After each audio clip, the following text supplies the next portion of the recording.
As we begin in this week's parsha discussing the instructions that God conveys to Moshe for the building of the Mishkan, the portable sanctuary that the Jewish people will have in the desert, there's a very interesting verse. It says in the pasuk, "Va'asuli mikdash," that the Jewish people should make a sanctuary, mikdash, as in a place of sanctity, kodesh, for Hashem.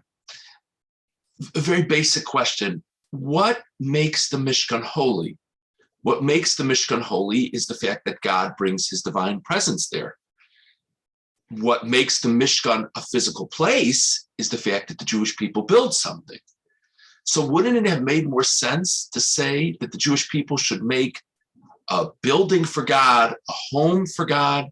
How could the Jewish people make a sacred place for God? The Jewish people need to physically build the place, and then God brings the sanctity.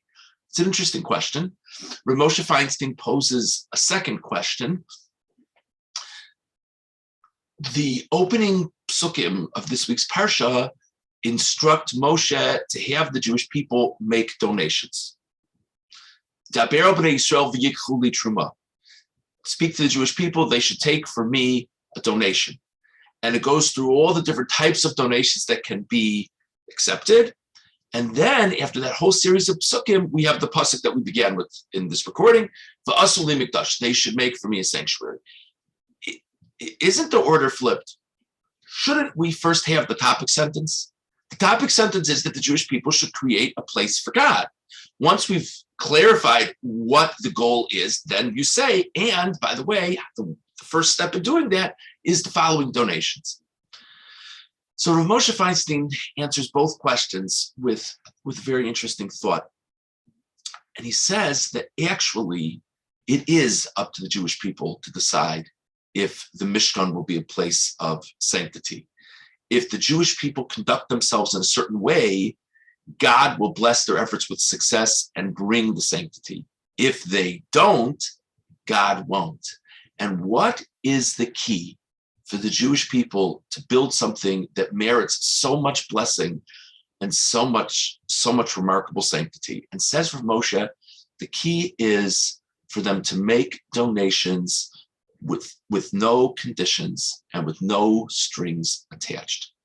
If the introductory pasuk would be, here's what we're going to build, these will be the aspects of it, and please Moshe, please ask people to make donations. So then you have a parlor meeting and someone sits there and says, well, I like the idea of the Aron, or the Shulchan resonates with me, or I think this color is right, or I think that color is wrong. And based on the blueprints that you present to us, I'll make a donation. No. The Jewish people's role is, if God instructs them to give, they just give. They don't need to know anything more than that. And that absolutely devoted nature of giving will merit such divine blessing that it will be much more than a physical building. God will bring his divine presence to that place.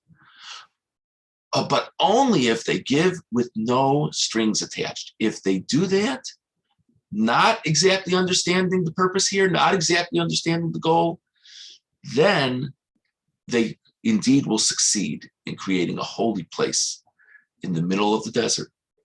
This is a very worthwhile idea to think about in all of our human relationships. And when we have the merit to involve ourselves with special projects, again, no one in this world is God.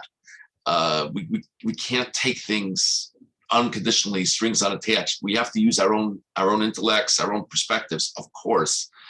But there are so many times where our temptation for getting involved with a movement, with a person, etc., is to figure out what's in it for me. Let's all try to work a little bit harder, a little bit less on figuring out what's in it for me, and a little bit more on figuring out what seems right and good. Have a wonderful Shabbos.